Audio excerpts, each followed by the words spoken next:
We're making keto empanadas and I've got 2 fillings for you today. Come on in, I'll show you how.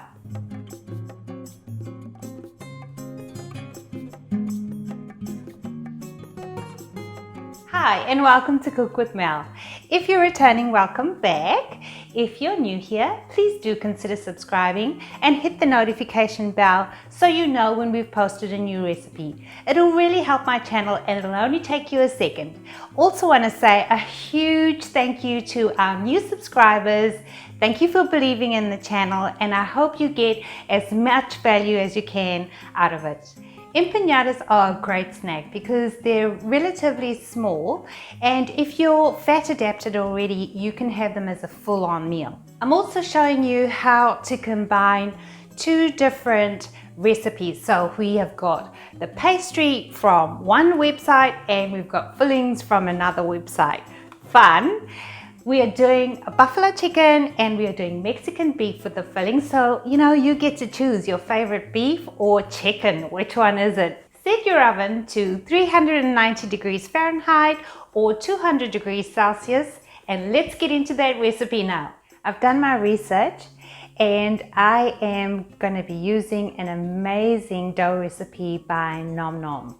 And for that, you're going to need your food processor and you're going to add 1 cup or 96 grams of almond flour to your bowl. Then 40 grams or 5 tablespoons of coconut flour. And this is going to make 8 empanadas depending on the size that you're going to cut them in.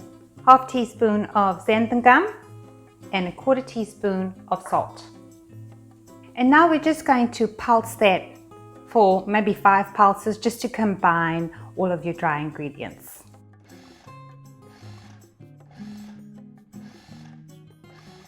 Now that all your dry ingredients are combined, and just a tip, if you see any white lines here, that means your coconut flour hasn't quite incorporated into the rest of the ingredients. Just use your spatula, shift that around like that, and then pulse your food processor again. Now we are going to add 100 grams of cold butter, and you can see here I've just cut them up into small cubes. And now we're going to add it to our dry ingredients. Next, add 55 grams of cold cream cheese. This is also freshly out of the fridge. We're just going to pulse that again just to incorporate the butter and the cheese.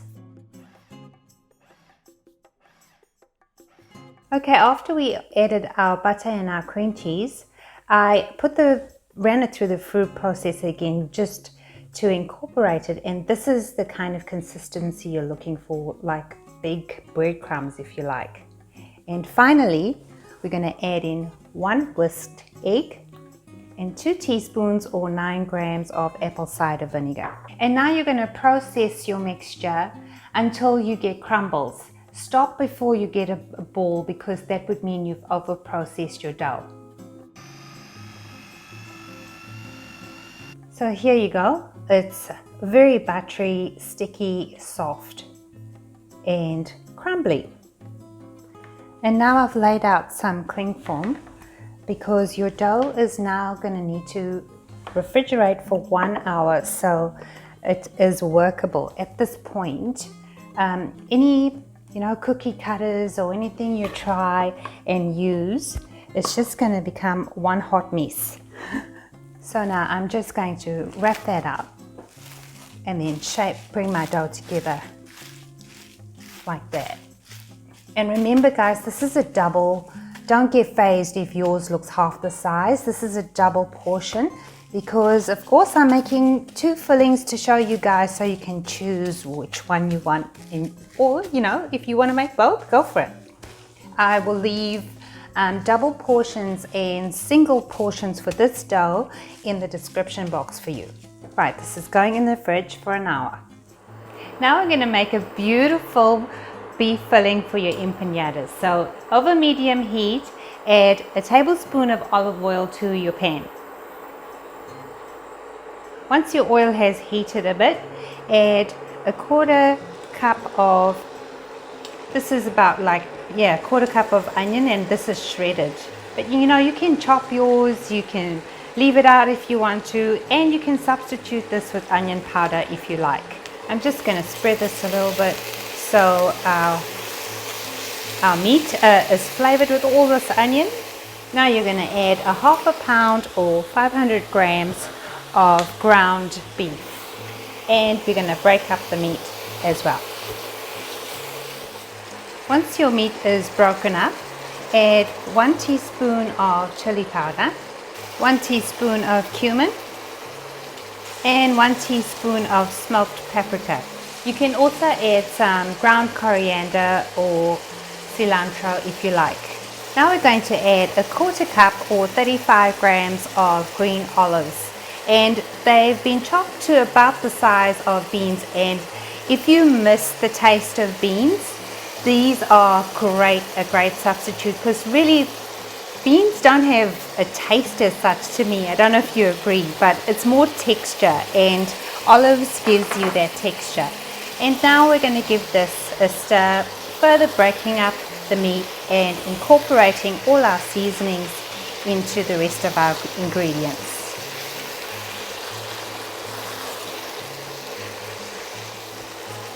Now that all your ingredients are combined, you're going to let this cook and continue cooking over medium heat. And we need about 10 minutes for this ground beef to cook, because we want all of, it should all be brown, because that is still raw. So we need about 10 minutes for that. That's been about 10 minutes, and you can see my mince is actually well cooked. I don't know if you can spot that. And finally, we're going to add 1/3 of a cup of salsa, or 90 grams of salsa. If you're not comfortable with salsa, you can use tomato paste or, crushed tomatoes, anything you like.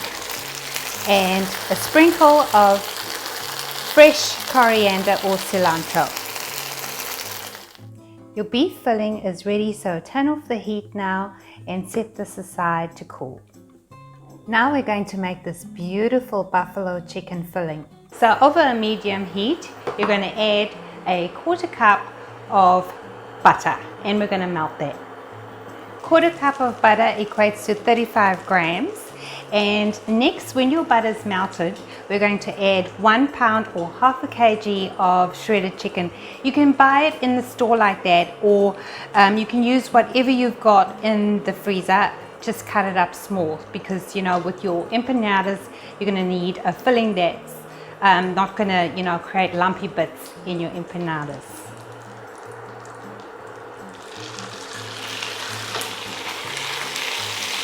Just spread that around.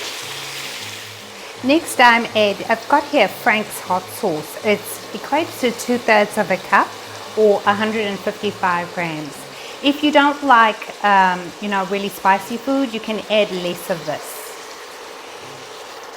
Next, we're adding a 1/4 teaspoon or 2 grams of Worcestershire sauce, 1/4 teaspoon of cayenne pepper or 1 gram, and a pinch of salt. And now we're going to give this a great big stir, so all our beautiful flavors can combine with the chicken. We're going to let this now cook with it uncovered for about 10 minutes, just until your chicken is cooked. And by the way, if you love buffalo sauce, here we've just given you the ingredients to make a buffalo sauce. Just omit the chicken.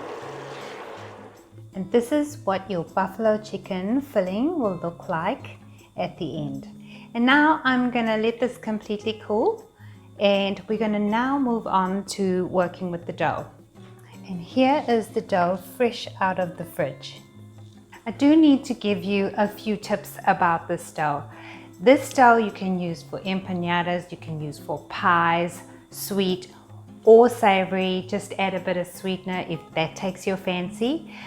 You can experiment with this dough a lot. Why we put it in the refrigerator is because we were trying to mimic a flaky pastry. And at the point that you put it in the fridge, if you're making it as a make-ahead meal, you can freeze it at that point and then just keep working with the cold. If you have to step away or get distracted and your dough heats up or to room temperature, then you will put it back in the fridge or freezer for maybe 5-10 minutes, just until it's cold. And now we are going to separate this dough out into 8 pieces because we're making 8 empanadas. The weight of your total dough ball should equate to 341 grams. And if you divide that by 8, it should work out to about 42 grams. And I'm giving you the grams of each dough ball because our lovely subscriber Polly says that she loves it when I do that. Set your dough balls aside for now, and we're going to work with one at a time, rolling it out. Before we go on, I just want to show you how, the texture of this dough, just so you have an idea of what to expect if you make these empanadas. As you see, I'm squishing the dough. It's prone to cracking because it is really, really soft, which is the reason why we are going to be popping it in the freezer, a couple of times. So now I'm just going to round this off again, and now we're going to roll this out.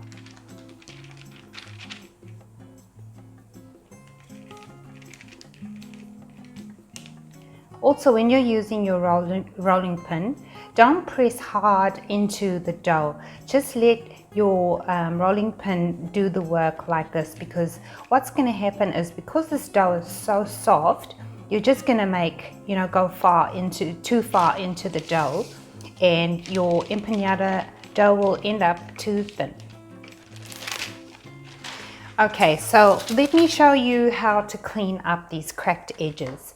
And look, it's your choice of whether you want to do it, because remember, when we fold over the empanadas, we're still going to dock it with a fork. But I feel like I just need to give myself the best chance of having, great looking empanadas, just so you have all the options available to you. So now I am just pushing the dough in like that, and it's taking care of those cracks quite nicely. Perfect. And now I'm going to give it a final roll, just so all these uneven bits get sorted out.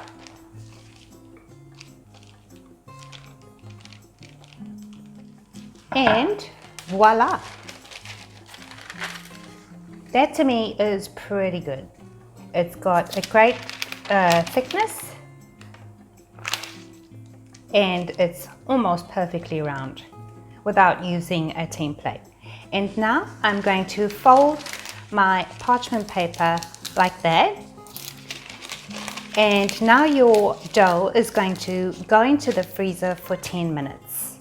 Right, the dough is fresh out of the freezer, and I have greased and lined a baking tray. And now we're going to assemble our empanadas. And here is our beautiful dough. Just gonna, depending on the size of your empanadas, you're going to fill it. So I've got 1/2 there with a bit of space on the sides. And I think I've put too much in mine already. Calm down, huh? I know.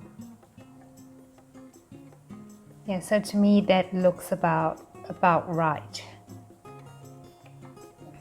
And now we're going to fold this over.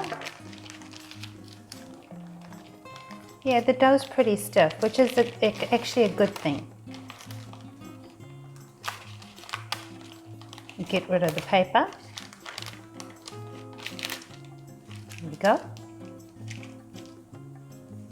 I'm just going to try and fold my mixture to the back and make sure it's all good. I'm not worried about the cracks because it's really easy to, I'll just show you now. You just pat it down like that. I've got most of the cracks out, and all literally I've done is just that. And I've also made, my dough meet up a little bit just to prevent cracking when I do seal it off with the fork, which I'm doing now.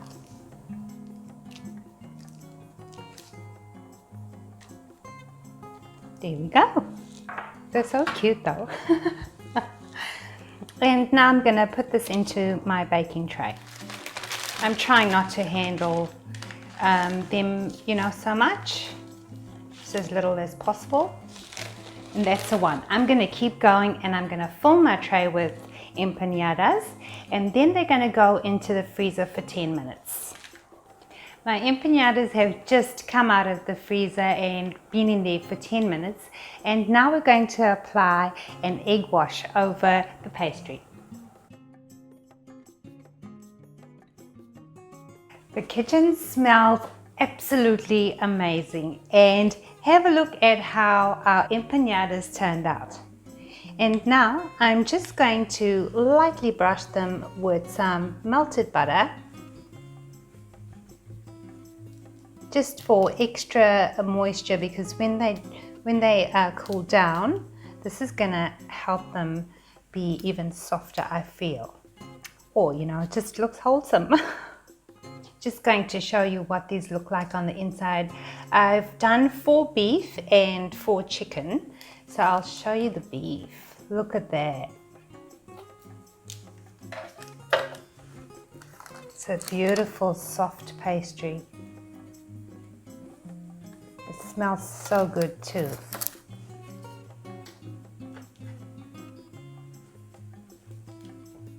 And that's the chicken.